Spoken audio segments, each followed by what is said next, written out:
Voilà, c'est bon. Très bien, on va commencer le cours. Alors, Parashat Yitro. Parashat Yitro, c'est la parashat de Matan Torah. Matan Torah, c'est non seulement le don de la Torah, mais le don de l'âme juive qui est à même de comprendre la Torah. Et de là, on comprend bien que celui qui n'a pas une âme juive, alors il n'a pas non plus reçu le côté naturel du divin. Ça a l'air un peu bizarre ce que je dis, mais dans le sens où le divin, qui devient un état naturel chez un être qui vit dans le monde de la matière, c'est ce qui a été construit à Matan Torah. Une construction divine, d'intégrer la divinité dans le monde matériel. Comme on a parlé déjà de ça dans la paracha précédente, voilà, nous avons vu le fait de la pénétration dans la mer pour accéder à un état de rencontre entre le divin et la matière. Et dans notre paracha, cet état de rencontre, il devient constant, permanent. Et cette situation nouvelle où ça devient permanent s'appelle l'âme divine. Donc l'âme divine, c'est une conscience divine, c'est-à-dire une conscience du divin, une conscience de Dieu dans notre vie au quotidien, quel que soit l'état de vie où nous nous trouvons. Évidemment, au début, quand la Torah a été donnée, elle a fait que l'homme devient un réceptacle et que le monde même puisse devenir un réceptacle pour le divin. Il restait encore le travail de l'homme à fournir le travail du juif. Pour ce qui est le monde en général, l'accession à l'âme divine va passer par un travail de choix personnel. C'est-à-dire le chidouche, la nouveauté de Matan Torah, c'est que Dieu ait choisi le juif. Voilà. La démarche autre qui précédait Matan Torah, c'est la même démarche que l'on voit avec la personnalité de Yitro. Et c'est pour ça que Yitro est important, essentiel pour notre paracha, puisqu'il y a une machloket, un avis, des avis différents, à savoir est-ce que Yitro a précédé le don de la Torah, ou est-ce que le don de la Torah précédait Yitro. C'est-à-dire est-ce qu'il était arrivé avant le don de la Torah ou non. Ce sont des avis différents, et très souvent entre le Niglé, le sens simple, le Rashi, et puis le Zohar. D'après le Zohar, Yitro arrive avant le don de la Torah. Et plus que le fait comme une coïncidence ou comme un événement qui n'a pas d'importance, d'après le Zohar, c'est essentiel, si bien qu'il ne peut pas y avoir Matan Torah sans Yitro. Si bien que l'une des choses incroyables qui se voit dans notre paracha, dans le Pirouche de Rashi, que le nom de Yitro, Yeter, possède plusieurs noms, il possède 7 noms, et entre autres choses, Yeter, parce qu'il a rajouté une paracha à la Torah. Et on dit quelle paracha? La paracha du don de la Torah. On se dit comment c'est possible?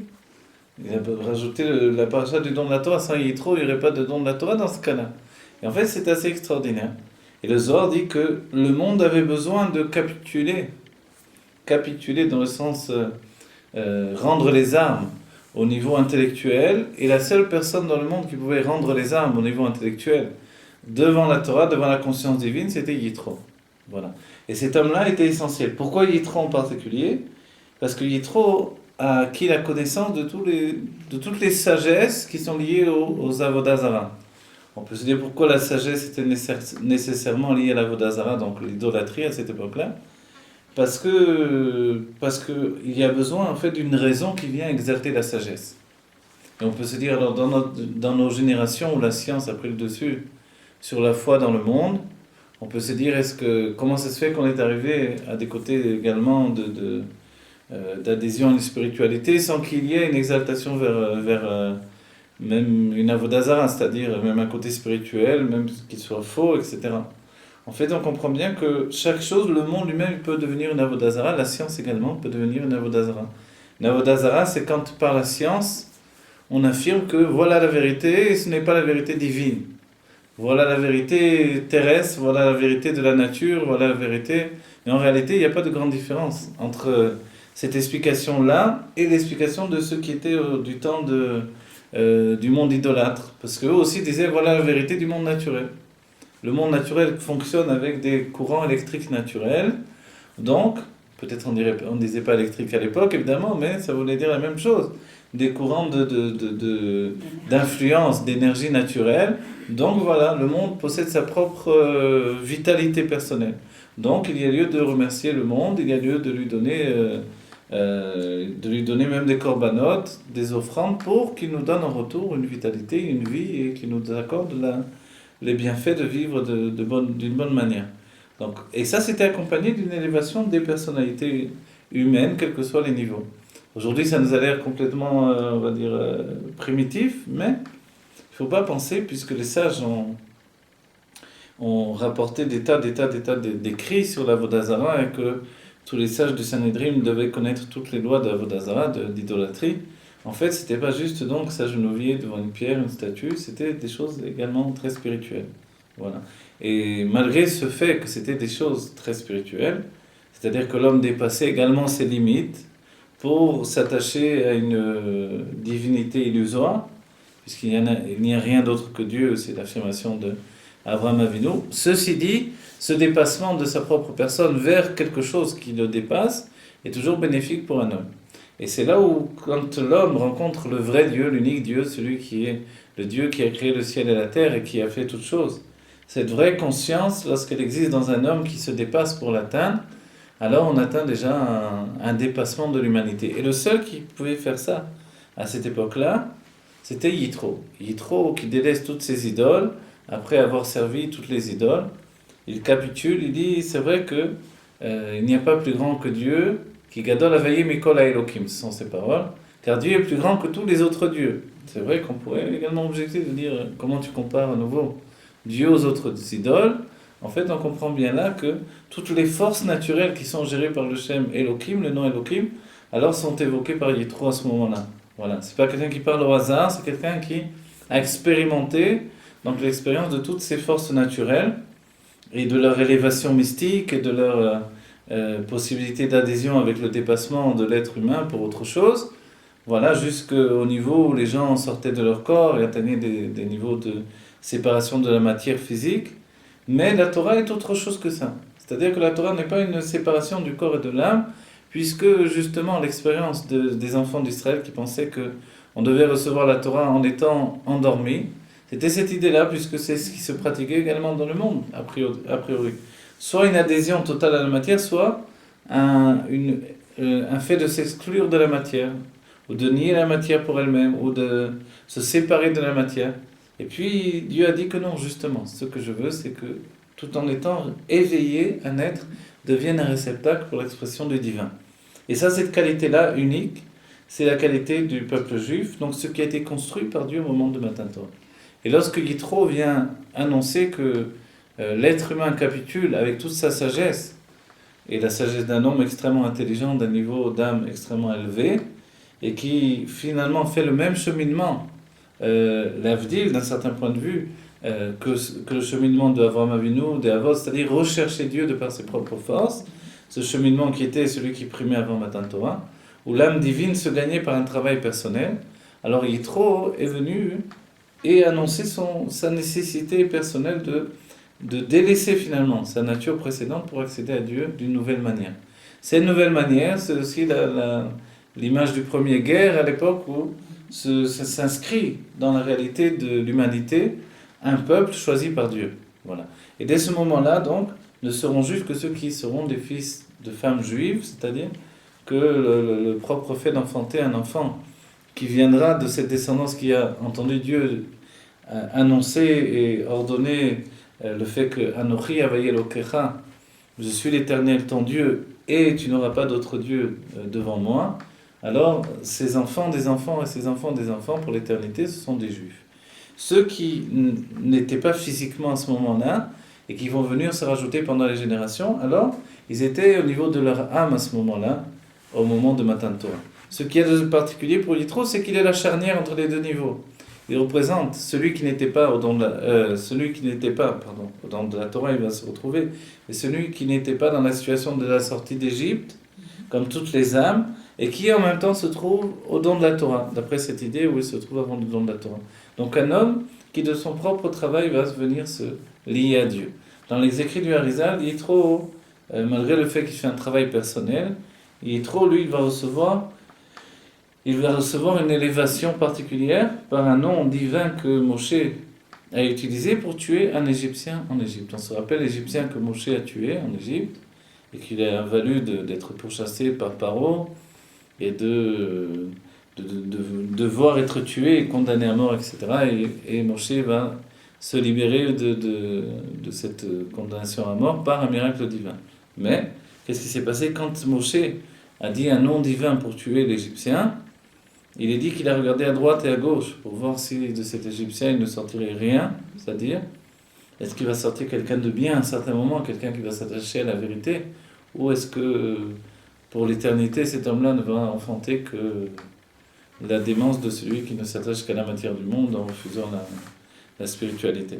Et puis il s'est rendu compte que non, cet homme-là n'avait rien de spirituel en lui, aucune recherche spirituelle. Alors, il a tué avec un nom divin, et à ce moment-là, quand il a tué avec un nom divin, l'essence même de la vie qui se trouvait dans cet homme-là s'est élevée par le nom divin, et elle s'est propulsée, et elle a atterri dans Yitro. C'est un bond à travers l'espace, et ça s'est retrouvé dans Yitro, qui lui était à la recherche de cette spiritualité. Et le nom divin a exalté l'essence même de la vie qui se trouvait dans cet Égyptien-là, qui a pénétré dans Yitro, et à ce moment-là, Yitro a fait tchouva. Donc en fait, il y a une relation directe entre la tchouva de Yitro et la parole même de Moshe, qui est la parole de la Torah. C'est-à-dire que Moshe, selon cet épisode-là, ce n'est pas un homme qui ne connaissait rien au divin, puisqu'on voit bien qu'il utilisait des noms divins. Au contraire, c'était un Moshe qui savait exactement qui était Dieu, qui connaissait absolument le divin de toutes les manières possibles. Et c'est comme ça donc que Yitro a fait tchouva. Et d'après le texte donc, du Zohar et d'Écouter Torah du Harizal ou d'autres écrits du Harizal, il est également la réincarnation de Caïn, alors que Moshe est la réincarnation de Hevel. Et comme Caïn a tué Hevel pour lui prendre sa femme, alors Yitro va donner sa fille à Moshe pour rendre cette femme qui lui avait pris. Tzipora est la réincarnation de la femme de Hevel, la deuxième femme de Hevel qui avait été volée par Caïn lorsqu'il a tué. Voilà. Et donc les choses se réorganisent. Voilà. Et quand Caïn a tué Hevel, il a également pris son troupeau, et c'est pour ça que Yitro a donné son troupeau à Moshe. Et voilà, et tout se réorganise, la justice divine se met en place dans les moindres détails. Et Yitro est cette figure-là qui réunit finalement toutes ces tendances, toutes ces contradictions des êtres. Il représente finalement, d'un certain point de vue, l'âme intellectuelle, qui vient donc, comme on a dit, capituler, c'est-à-dire abandonner ses rêves d'élévation personnelle pour se dire « je peux m'élever maintenant, désormais uniquement, comme me soumettant à Dieu ». Et ça, pour un être, c'est une tchouva. C'est la tchouva du Medaber, dans le cycle du Domem Tsomea Chai Medaber. Alors, la tchouva des cycles inférieurs, évidemment, ne peut passer que par le fait qu'elle s'inclut dans le cycle supérieur. Mais pour l'homme qui est déjà le sommet de tous les cycles, alors on peut se demander comment il peut faire tchouva lui-même. Et l'explication, c'est que l'homme ne peut faire tchouva que quand il capitule au niveau de son intellect. C'est-à-dire que quand son âme intellectuelle, ce qui est le niveau le plus haut de l'être humain, va se soumettre au divin et comprendre qu'elle ne peut plus s'élever désormais que par le fait de devenir un réceptacle pour l'expression du divin, alors commence la tchouva d'un être intellectuel. Évidemment, celui qui n'utilise pas son intellect ne sait pas de quoi on parle et il ne peut pas lui-même structurer. On parle, d'après le Rabbi Rachab, de quelqu'un qui structure son intellect. C'est ce que l'on appelle tchouva ilav finalement. La tchouva qui est liée à la bina, la construction intellectuelle, qui est liée à une élévation qui passe par l'intellect. Comprendre Dieu, c'est le travail de cette tchouva, c'est le niveau de neshama dans l'âme. La neshama, donc, qui est un niveau qui nous rend déjà tzaddik, évidemment, quand on l'atteint parfaitement et absolument. Et Yitro représente toute cette recherche d'un être qui veut comprendre Dieu et qui va aller jusqu'au bout de cette compréhension. Et puis, la finalité de tout ça, c'est la parole de Yitro qui gadol avaye mikol Elokim, dès qu'il a dit cette phrase-là, car Dieu est plus grand que toutes les forces naturelles du monde. Voilà, tous les niveaux de Elohim, ce qui semble la Vodazara, mais qui signifie également le monde dans son expérience, on va dire, d'élévation naturelle, comme ce que l'on appelle aujourd'hui la science. Alors cette science-là, elle est bien inférieure à Dieu. Et quand les scientifiques arrivent à cette compréhension, à cet aveu-là, alors on atteint une tchouva intellectuelle qui permet à l'être de se débarrasser du carcan intellectuel qui l'enferme dans la vie naturelle. D'accord, c'est compréhensible? Et là, c'est Yitro. Et dès ce moment-là, la vie divine et spirituelle peut se dévoiler, et c'est la pénétration de l'âme divine dans un être qui a fait de son âme intellectuelle un réceptacle pour le dévoilement de l'âme divine. Alors commence une nouvelle vie. La vie qui est celle du juif, Donc le juif, il est cet âme intellectuelle qui est devenu un réceptacle pour faire pénétrer l'âme divine. Et il est dit que l'âme intellectuelle se trouve dans la Klippa Noga. Donc la Klippa Noga, on se rappelle bien, d'après les Klalim, les généralités du Tanya. Il y a Shalosh Klipot Atmeod, les trois mesures, les trois écorces d'impureté, donc les forces du mal, en termes plus simples. Et puis il y a la Klippa Noga, ce niveau intermédiaire qui est le fruit du bien et du mal, qui est la royauté, la malchut, qui se trouve entre deux mondes, un monde de bien absolu, Atzilut, et un monde de mal déjà. Qu'est-ce que le monde du mal? Le monde de la séparation, le monde de la mort, c'est le monde de la création. Voilà. Évidemment, c'est pas du mal ni une mort telle qu'on l'entend ici-bas, mais c'est déjà ce qui s'appelle l'existence. Et l'existence, c'est la mort et c'est le mal. Voilà. J'existe, donc je meurs. J'existe, donc je suis mauvais. C'est comme ça. Aussi bien en psychologie que dans la Pnimiut Torah. On le dit peut-être pas aussi franchement habituellement, mais dans la Pnimiut Torah, on l'entend comme ça dans le Zohar et dans le Kabbalah. Donc, sous le fait que j'existe, plus j'existe et moins Dieu existe dans ma vie, et plus je deviens mauvais, plus je deviens mortel. Voilà.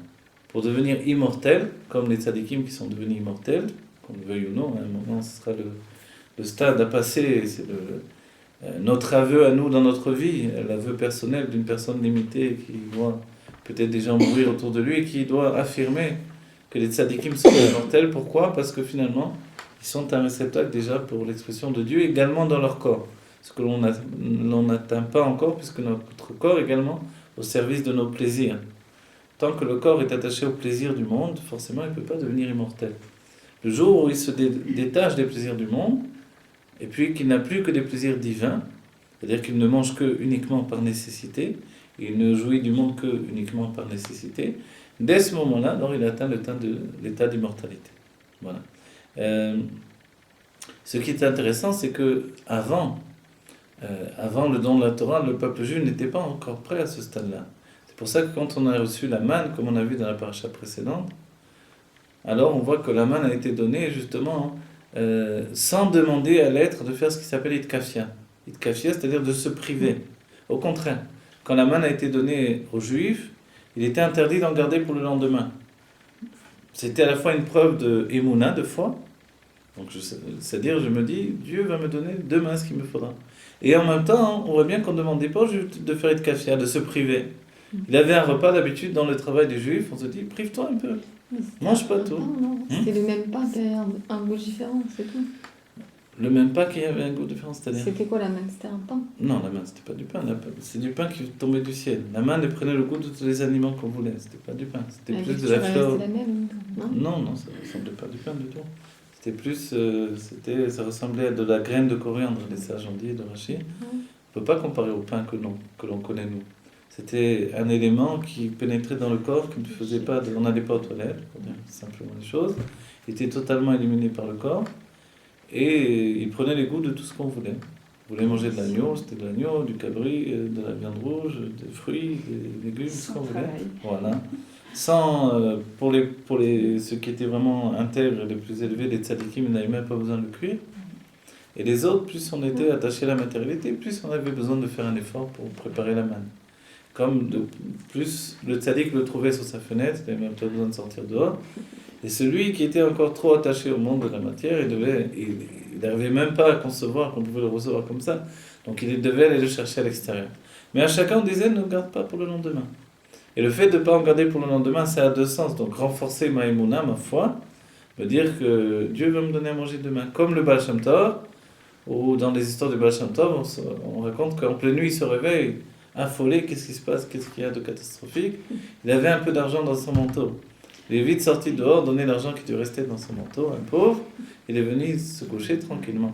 La plupart d'entre nous, si on n'a pas d'argent du tout, on s'inquiète, qu'est-ce qu'il va y avoir demain, qu'est-ce que je vais manger. Et le Baal Shem Tov, son inquiétude, c'était justement de ne pas repartir à zéro le lendemain.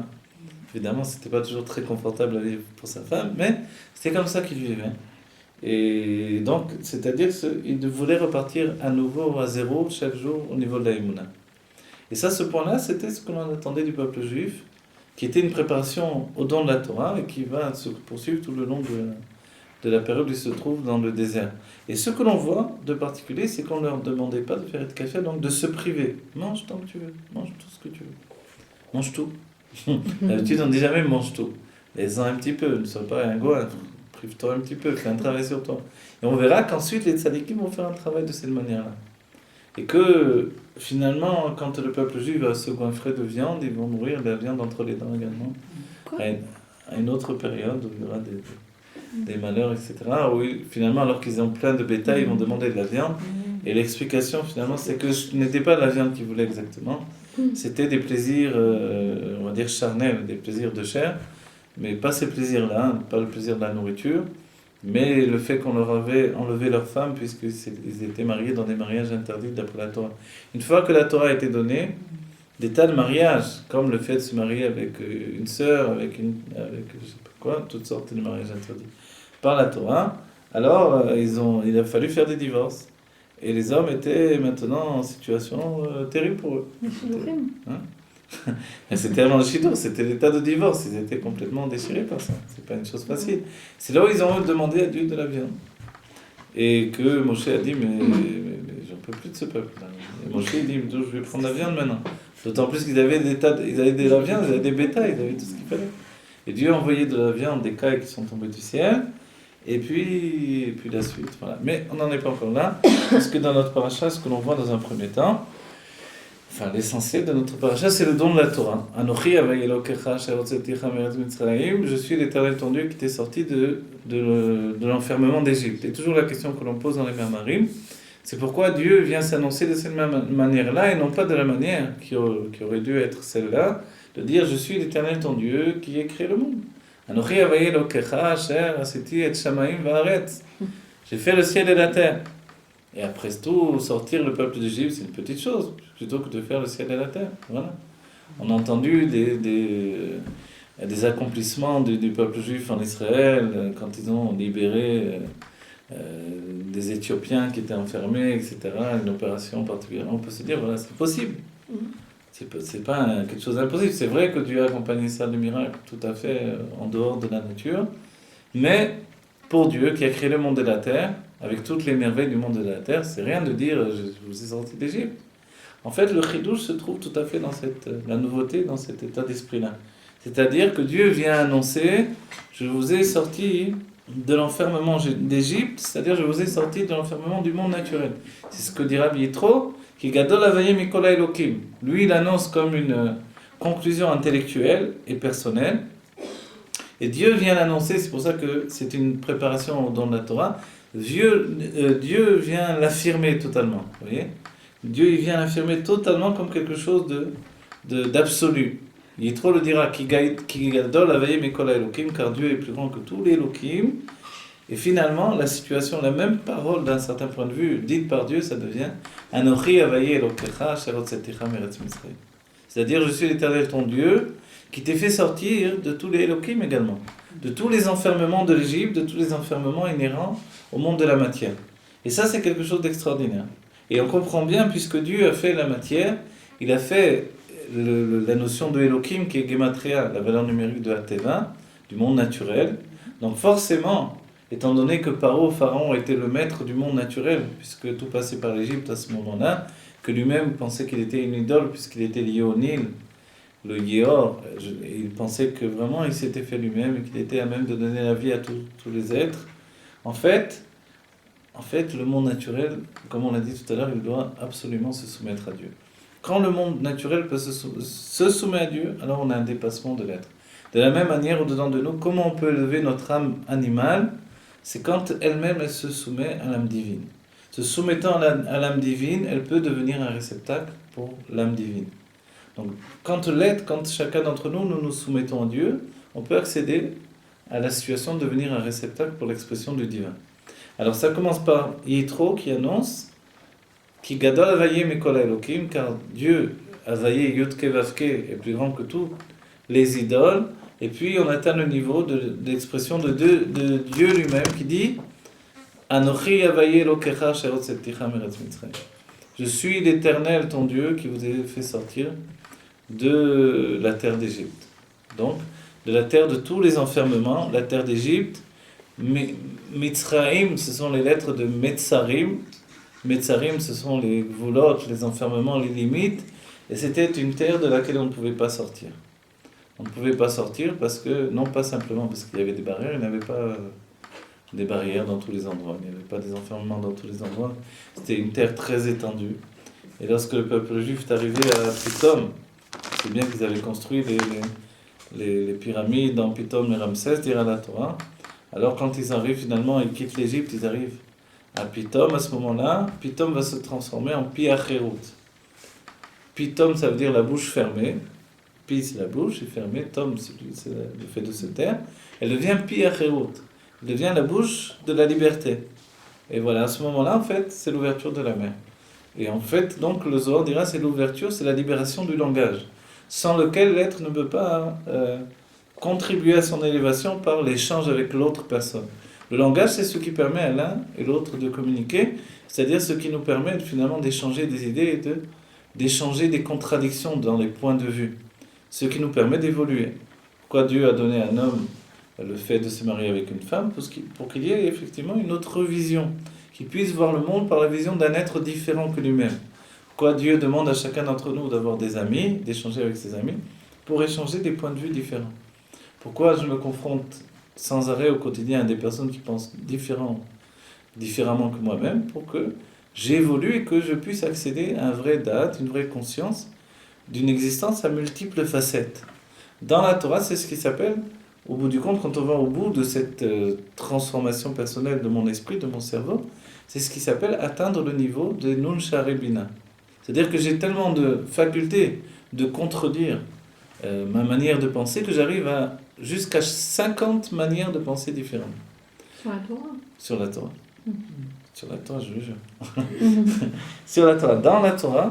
Dans la Torah et dans tous les cycles de compréhension qui sont liés à la Torah, évidemment. L'Anour Hamsaï le pratiquait dans ses livres, dans ses Ma'amarim, ce qui allait jusqu'à donner des Ma'amarim de 18 heures d'affilée. Parce que, effectivement, si on va jusqu'au bout des points de vue qu'un esprit peut entraîner, alors on arrive à vraiment quelque chose qui, au niveau du temps, est déjà très très long. Mais ce que l'on doit comprendre, donc, c'est qu'une fois qu'on atteint ce niveau de 50 portes de la sagesse, ce qui inclut également, non seulement de penser comment un homme pense, au paroxysme de la pensée humaine, mais même accéder au langage de tout le cycle de la nature. Comment les oiseaux pensent et parlent, comment les palmiers pensent et parlent, comment le feu pense et parle. Par exemple, le Harizal était capable de dire les paroles d'un feu. Quelquefois, quand il y a un feu dans une cheminée, on entend qu'il crépite. Ouais. Le feu, le Harizal disait que le feu parlait. Et il expliquait les paroles du feu. On sait que... Qu'est-ce que le feu il peut raconter de très belles choses, le feu. et dans la Gemara, il est rapporté que Rabban Yochanan ben Zakkai, qui était le plus petit d'entre les Talmidim de Hillel et Shammai, en fait, lui, il connaissait vraiment les Nun Sha'arei Bina, il connaissait la langue des palmiers, la langue des oiseaux, etc., etc. Donc il y a des langages autour de nous. La Gemara nous rapporte ce qui s'appelle le Perek Shira, le fait que tous les animaux chantent une Shira et chantent un des psukim que l'on trouve dans les Teilim, chacun dit un pasuk, etc. C'est sa Shira qu'il chante tous les jours. Effectivement, on entend, quand un chat a faim, on entend qu'il miaule d'une manière particulière. C'est un chant d'une certaine manière. L'être humain, lui, le prend pour lui, mais en réalité, c'est aussi un chant qui est adressé à Dieu, puisqu'il sait, sans aucun doute, que c'est Dieu qui lui donne la nourriture, etc. En fait, le monde entier, tout vit et tout chante Dieu, et ce langage, on est finalement, comment il est dit pour les idoles, ils ont des oreilles, ils n'entendent pas, ils ont des yeux, ils ne voient pas. Et malheureusement, finalement, quand on est tellement attaché à la matière, on ne se rend pas compte que tout vit autour de nous. Ce sera l'un des grands miracles de la Géoula, de voir et d'entendre. De voir Dieu exprimé par toute la création, et d'entendre comment toute la création exalte Dieu du matin au soir, aussi bien que l'on entendra les chants des anges dans les mondes divins. Alors ça, ce sera vraiment une renaissance pour nous. Ce sera un monde où on ne pourra plus s'ennuyer. On n'aura pas besoin d'écouter la radio, la télévision, etc. On aura d'autres centres d'intérêt. On aura une vie totalement exaltée par le monde naturel deviendra un monde divin. Non pas parce qu'il sera transformé, mais simplement parce qu'il est déjà un monde divin, mais que notre conscience n'y accède pas encore. Ce que les sages ont, par leur propre mérite et par un effort et par le fait qu'ils soient devenus des êtres soumis à Dieu, une merkava, une expression de Dieu dans le monde naturel, alors finalement ils ont atteint le fait que Dieu s'exprime à travers eux, Et dès ce moment-là, ils ont atteint la faculté d'entendre et de voir. De ne pas être dans cette situation des idoles, des goïms. Donc tous ces Elohim dont Yitro va parler, ils ont des yeux, ils ne voient pas, ils ont des oreilles, ils n'entendent pas. Et le pire pour nous, ça peut être ça. On se rappelle que Reb Yekutiel Miyeplek, qui devait recevoir, c'est un Yom Yom qui nous rapporte cet enseignement-là, il devait recevoir une bracha de longévité de l'Admorazaken. L'Admorazaken lui a demandé, lui a dit, je vais te bénir pour vivre très vieux. Il a dit, attention, moi je veux pas une vie comme l'égoïme ou une situation où ils ont des yeux, ils ne voient pas, et des oreilles, ils n'entendent pas. C'est-à-dire, voilà, cette situation dont on parle ici. Non, je veux une vie où je vois et j'entends. Et effectivement, il a une vie exaltée, il est devenu l'un des plus grands maskil, l'un des plus grands esprits de toute la Chassidut Chabad, alors qu'il était un juif très très simple. Et ça, c'était le désir. Finalement, rien ne résiste au désir, à la volonté. Si un être veut atteindre ce niveau-là, il l'atteindra. C'est ce que Yitro a fait, jusqu'à capituler, finalement, jusqu'à à comprendre qu'il ne pouvait pas l'atteindre de manière personnelle, sans l'intervention directe de Dieu. Et dès le moment où il devient cet être qui dit « Ki gadol aveye mikol haElokim », alors il devient ce réceptacle de Dieu pour exprimer au sein même du monde humain, terrestre et intellectuel, au sein même de la science humaine, l'expression de la Torah. Et là déjà on comprend bien que la Torah et la science ne sont pas une contradiction. Et que c'est simplement pour les petits esprits que c'est une contradiction. Mais pour ceux qui sont des êtres de pensée supérieure, on va dire, il y a même chez les goïms ces êtres-là, comme on verra, l'un des plus grands savants de tous les temps, c'était Newton. Newton, pour lui, il était clair que tout venait de Dieu et que tout le système terrestre était une expression de la volonté, de la pensée de Dieu, etc. Voilà. Mais ensuite, on a vu dans d'autres époques, dans d'autres périodes où c'était toujours une contradiction. Le monde de la foi, tel qu'il était vu par le monde chrétien, était aussi une contradiction, puisque eux, ils étaient totalement enfermés dans leur bêtise, c'est-à-dire que d'un autre côté, ils pensaient que la foi ne devait pas rencontrer la réalité du monde créé par Dieu. C'est-à-dire qu'eux aussi, ils entraînaient le monde vers le contraire de l'intelligence, alors que le monde de la Grèce entraînait le monde vers l'intelligence. Et finalement, on doit bien comprendre qu'à un certain moment, il faut faire une fusion des deux niveaux. Et ces deux niveaux, on les rencontrait chez Shlomo Améler. Shlomo Améler, on a dit qu'il était le plus sage de tous les hommes, pas seulement dans la sagesse de la Torah, mais également dans la sagesse liée au monde de l'existence naturelle, terrestre, etc. Tous les cycles de vie. Et on sait que par excellence, Shlomo Améler parlait avec tous les animaux, parlait avec les fourmis, avec les oiseaux, avec les serpents, avec tous les êtres vivants. Et cet homme-là, c'était l'un des plus grands hommes dans le niveau de la pensée, dans le niveau du Médaber de tous les temps. C'était un homme qui était capable de relier Dieu avec le monde de la réalité terrestre. Voilà. Maintenant, Dieu s'annonce et il nous dit « Anochi avei Elokecha asher hotzetticha me'eretz Mitzrayim » Je suis l'Éternel ton Dieu qui t'a fait sortir de la terre de Mitzrayim. On a dit quel est le chidouche au lieu de dire « Je suis celui qui a créé le ciel et la terre », ce qui est bien plus grand a priori. En fait, l'enseignement, c'est que une fois que Dieu a créé un système, on dit que quand on a créé un système, le système fonctionne et il devient autonome. C'est ce que Dieu a fait. Le système instauré par Dieu, depuis la création, c'est un système autonome. Et c'est parce que c'est un système autonome que les gens en ont fait une avodazara. Les hommes en ont fait une avodazara. Une idole. Pourquoi? Ils ont fait de l'idolâtrie parce qu'ils ont vu qu'il y avait une autonomie. Ils n'ont pas vu la main de Dieu qui dirigeait le monde et qui le recommençait à chaque instant, comme les grandes tzadikim. Ils ont vu un monde qui fonctionnait de manière naturelle. Forcément, puisque le monde fonctionne d'une manière naturelle, puisque Dieu a voulu que ça soit de cette manière-là, donc a priori, on ne peut rien changer à ce monde. C'est ce que vont penser les Meraglim lorsqu'ils vont venir en Eretz Israël, où ils vont voir comment le monde arrive au paroxysme du monde naturel. Ça a l'air fou, puisque c'est la terre d'Israël, qui était la terre de Canaan à ce moment-là. Ils vont voir un monde naturel pour pousser au maximum, comme ce que l'on rencontre aujourd'hui quand on vient en Eretz Israël. Au lieu de rencontrer un monde totalement spirituel, on rencontre un monde totalement matérialiste. Et ça a toujours été comme ça, finalement, lié à la terre d'Israël. On se relie également à une matérialité beaucoup plus puissante, peut-être que dans d'autres endroits du monde. En allant à Odo, là on arrive, en Inde, on arrive à des niveaux de spiritualité on va dire, débarrassés du monde de la matière. Ce sont des hommes qui disent on ne veut pas de la richesse, on ne veut pas de tous les honneurs du monde. On arrive en Eretz Israël, non, c'est le contraire totalement. On se bat au moindre shekel et on veut tout. On veut la richesse, on veut les voitures, on veut les ordinateurs, on veut tout. Alors comment ça fonctionne avec Dieu? Parce que finalement, cette terre-là, elle nous oblige à ne pas faire abstraction du monde matériel. On ne peut pas arriver à notre Géoula sans le monde matériel. On doit prendre le monde matériel, l'exalter, en faire un réceptacle pour le divin et dévoiler Dieu dans le monde matériel.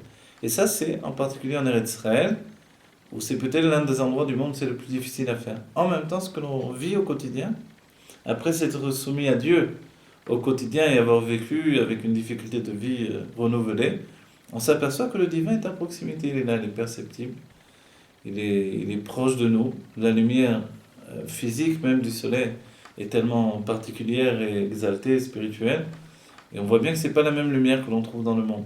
Donc finalement, on s'est habitué. Et il y a des choses divines, il y a des choses spirituelles, il y a des choses de Pnimiut Torah qui sont naturelles à Jérusalem, qui sont naturelles en Israël, et qui ne sont pas aussi naturelles en Chutz Haaretz, en dehors d'Eretz Israël.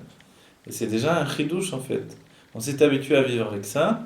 Il nous suffit quelquefois de retourner en Chutz Haaretz, que ce soit en France ou dans d'autres endroits. On s'aperçoit que là-bas, c'est pas aussi... les choses ne sont pas données d'elles-mêmes, elles ne sont pas aussi évidentes. Et les moindres paroles que l'on dit, elles deviennent comme un chidouche absolu là-bas. Quelque chose de tout à fait nouveau. Au moment du don de la Torah, Dieu s'est annoncé, donc je suis celui qui ait fait le monde naturel, mais qui vient te faire sortir du monde naturel. Et c'est l'annonce. Je suis le Dieu qui t'ai fait sortir de Anochi Havai Elokecha shehotzeticha meretz Mitzrayim. La Chassidut enseignera Anochi mi she'anochi. Anochi, je suis celui qui est. C'est-à-dire Anochi, c'est-à-dire je suis. On se rappelle au moment où Dieu s'est dévoilé à Moshe, il a dit et qui est Asher et qui est. Je serai celui que je serai. C'est-à-dire je serai avec vous dans le prochain exil. De la même manière que j'ai été dans cet exil, je serai avec vous dans le prochain exil. De la même manière, à Matan Torah, il y a à nouveau cette même conjoncture de Anochi Mishe Anochi. Je suis celui qui est. On va dire, mais quel est le sens alors? Le sens ici, c'est que je suis celui que tu connais dans son essence. Je viens me dévoiler à toi maintenant, à Vaillé, le nom Yud-Keh-Vav-Keh, qui était le nom que les Avot avaient déjà annoncé. Donc Dieu parle aux enfants d'Israël et en même temps à tous ceux qui veulent l'entendre dans l'humanité. Mais en même temps, il leur dit, je suis ce Dieu que tu connais dans son intimité. Anochi, ça veut dire moi-même. Je suis moi-même. Qui est-ce moi-même? Je suis celui, je ne suis pas celui qui a créé le monde. C'est évident que c'est moi qui ai créé le monde. Mais je suis celui que tu connais. Celui qui était avec toi en Égypte, celui qui a vécu avec toi dans la souffrance de l'Égypte, et c'est moi qui ai la force de te faire sortir d'Égypte. Et ça, c'est l'enseignement. C'est-à-dire que Dieu se trouve avec nous aussi bien dans l'exil, aussi bien dans la chute, aussi bien dans l'élévation qui va venir ensuite. Donc je suis celui qui était tout le temps avec toi. Et l'idée même de cet enseignement-là, c'est que Dieu vient annoncer au peuple juif, je ne t'ai jamais quitté, j'ai toujours été avec toi. Et on sait bien qu'on a vu dans la guerre contre Amalek, c'est que l'annonce même, le texte du Rashi, le texte de la Torah puis le texte du Rashi nous enseigne que dès que le peuple juif a commencé à chercher Dieu, où se trouve Dieu? Au moment où on souffre, au moment où on a soif, au moment où on a... En fait, dès le moment où on a du safek, qu'on a un doute, où se trouve Dieu? Quand on a demandé où se trouve Dieu dans notre vie, à ce moment-là vient Amalek. Amalek, il est celui qui nous frappe quand on est dans le doute. Et le doute lui-même, alors, il n'a de but dans la vie d'un homme que de venir l'élever. Le doute est là pour qu'il soit dépassé. Pourquoi on a des doutes? Pourquoi tout à coup on a un doute de quoi que ce soit? On a un doute pour qu'on puisse le dépasser et affirmer en fait. Affirmer que non, je n'ai pas de doute. Pour moi, Dieu est là, il est toujours avec moi. Et ce que je vis aujourd'hui, tout ce que j'ai vécu de difficile dans ma vie, c'était Dieu qui l'a fait et il vit avec moi entièrement. Je suis toujours entièrement moi aussi avec Dieu.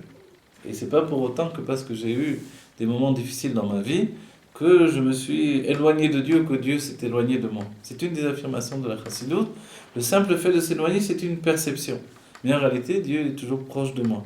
Et il est dit qu'un juif ne veut pas et ne peut pas s'éloigner de Dieu.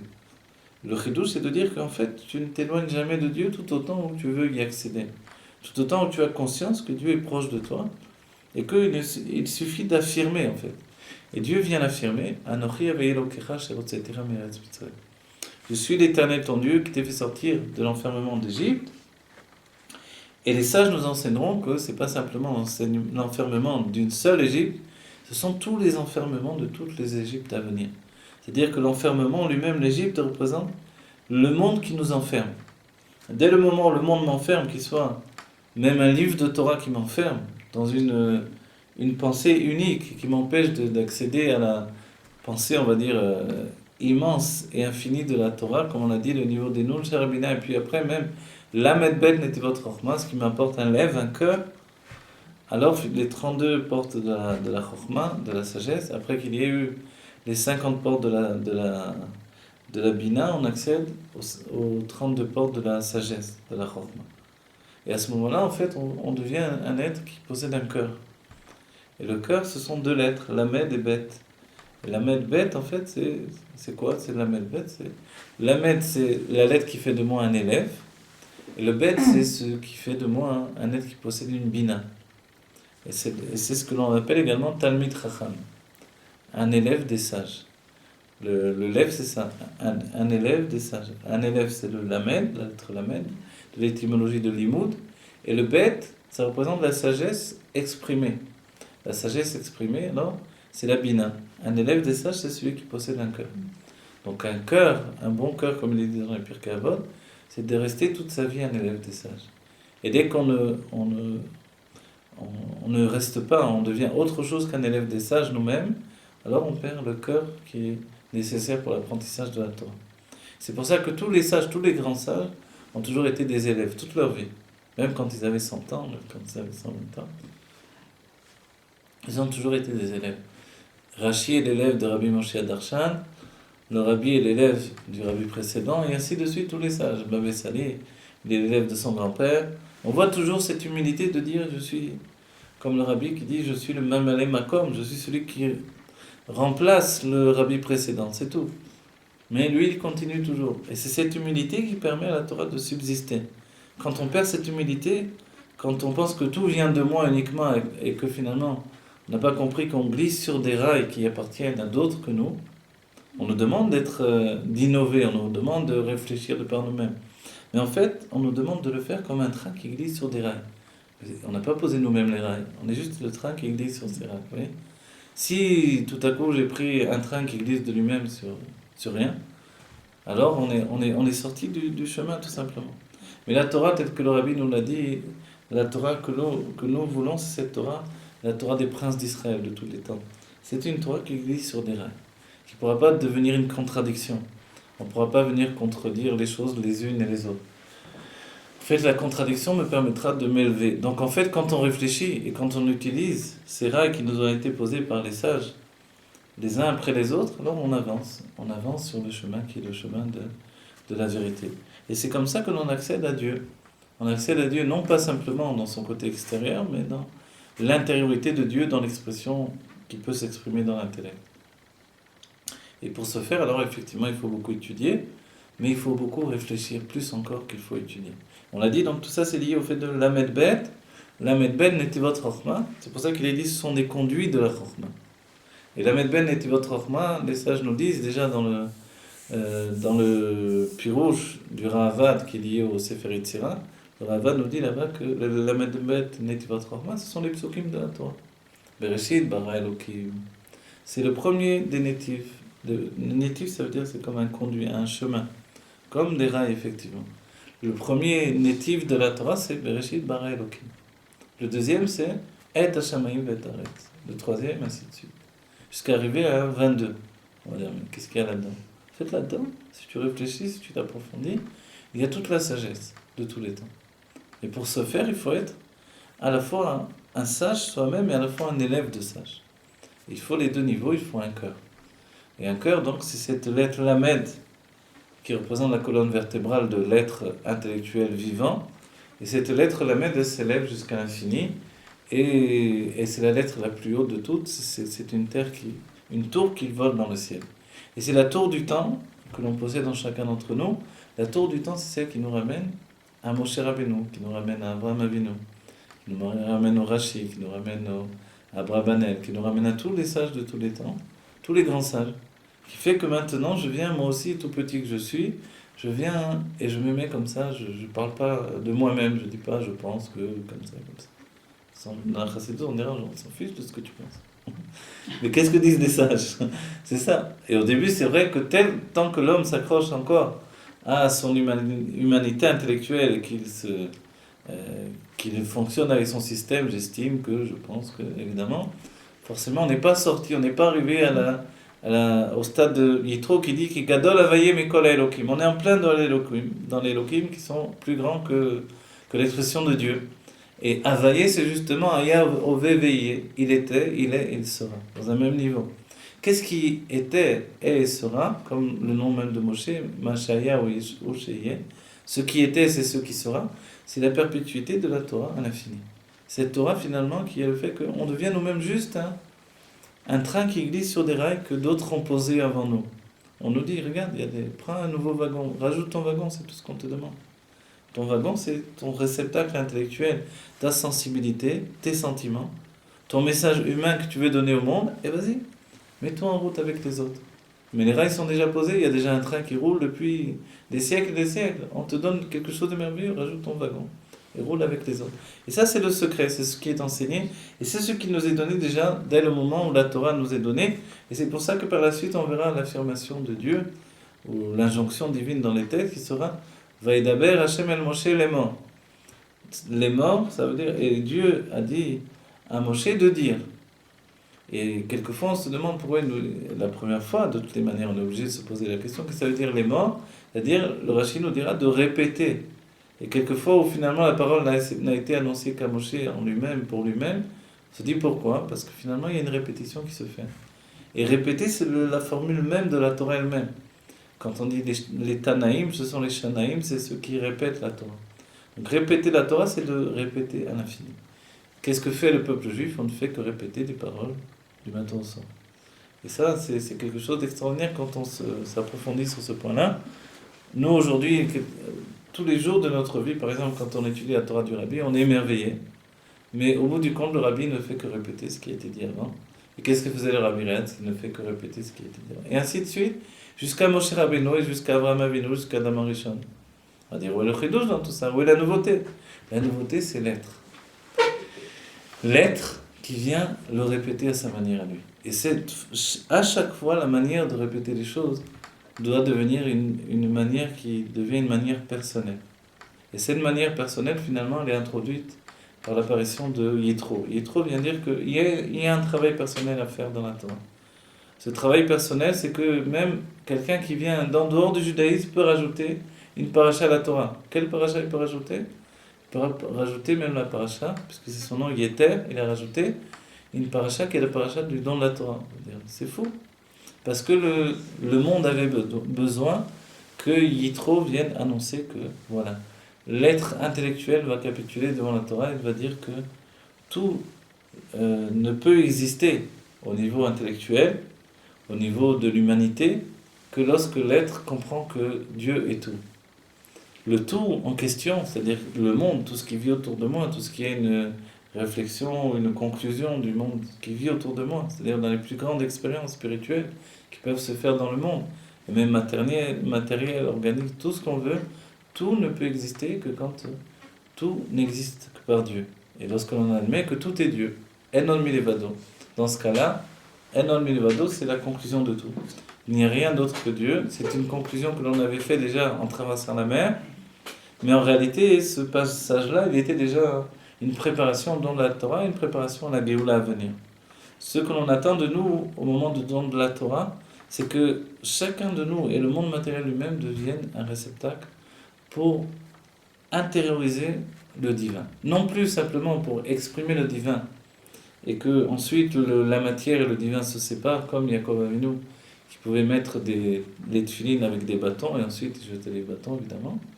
Mais aujourd'hui, lorsque l'on met les tefilines, plus personne ne va jeter les tefilines, ils sont devenus saints. Et lorsqu'un Sefer Torah a été écrit, il faut encore lire dans le Sefer Torah, alors il prend toute sa kedusha. De cette manière-là, quand une âme s'investit dans le peuple juif, dans le corps d'un juif, d'un enfant juif, elle réalise en fait l'intrusion de l'âme divine dans le monde. Et l'âme divine, c'est cette conscience de Dieu, naturellement. C'est-à-dire que c'est ce que le Rabbi nous dit par rapport à l'éducation, de donner à l'enfant de comprendre que Dieu, c'est quelque chose de naturel. C'est-à-dire, en d'autres termes, le divin, c'est quelque chose de naturel dans notre vie. Et ça, c'est une conscience juive au quotidien. C'est même tout le chidouche de Matan Torah. Faire du monde un réceptacle pour l'expression de Dieu. Voilà. Que vite on vive la Géoula Amétit Vashlema. Amen. Voilà. Et Yitro donc est venu préparer le monde à Matan Torah. Il est venu apporter la part individuelle qui va amener Matan Torah. Le peuple juif, lui, amène la part collective qui va devenir un réceptacle pour Matan Torah.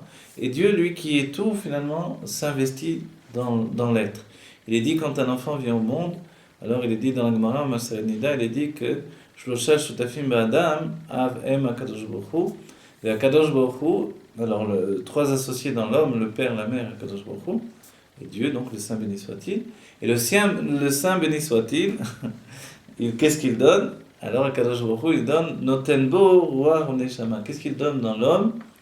Il donne le roi et la neshama. Le roi, c'est l'esprit des sentiments divins, et la neshama, c'est l'intellect des sentiments divins. Et finalement, c'est ce que l'on reçoit à Matan Torah, c'est ce que l'on reçoit à chaque fois à la naissance. C'est à la fois la faculté d'avoir des sentiments exaltés par le divin, et à la fois d'avoir un intellect exalté par le divin. Et ça, c'est ce que nous donne Matan Torah, et c'est la réunion même de cette situation. Et tout le chidouche donc à Matan Torah, c'est que le juif va devenir tout entier dans son corps, un être qui va porter l'âme divine pour l'éternité, et maintenant de père en fils, alors et de mère en fille, ou de mère en fils, pour l'éternité, ce sera un don de l'être, le corps va enfanter une âme divine. Et quand on y pense, c'est quelque chose d'extraordinaire, comment un corps humain peut enfanter une âme divine. Auparavant, c'était seulement un esprit qui pouvait devenir un réceptacle pour l'âme divine, momentanément. Mais depuis le don de la Torah, c'est quelque chose d'inné, et la mère porte en elle porte en elle-même un enfant qui va pouvoir devenir porteur de l'âme divine parce que la mère elle-même peut enfanter une âme divine. Voilà. Que ce soit la Géoula Amétit Vashlema, que l'on voit la Géoula concrétisée, que l'on comprenne exactement tous ces enseignements dans le sens où on les vivra au quotidien. Et on verra bien que le monde que nous vivons, c'est un monde d'exaltation du divin et que on peut tous devenir des réceptacles pour l'expression de Dieu. Et on peut tous mettre notre wagon sur le train immense qui a été mis en route depuis des siècles par tous les sages de tous les temps et véhiculer notre propre parole. Si l'on glisse sur les rails des sages de tous les temps, on n'a pas à craindre, on peut exprimer notre Torah nous-mêmes et nous donner de tout notre être et faire de notre mieux pour devenir un réceptacle pour la Géoula. Voilà. La dernière shlichut, nous dit le Rabbi, c'est les kabel pnei Mashiach tzidkenu, recevoir la face, l'intériorité du Mashiach, l'expression du Mashiach de manière intégrée, intériorisée. Ça commence par l'esprit qui dit qu'il gadol havaye mikol haelokim. Alors, au moins nous, on n'a pas connu tous les Elokim, mais on peut au moins dire Dieu est plus grand que tout, est plus grand que toutes les ch'touillottes du monde, que toutes les bêtises du monde, que tous les attraits du monde. On peut l'affirmer. Et si on n'est pas capable de l'affirmer de tout son être entièrement, on peut le dire. Ce que la Torah l'a dit. Et comme on a une âme divine, alors on peut l'affirmer de tout son être profondément. C'est une vérité, ce n'est pas un mensonge.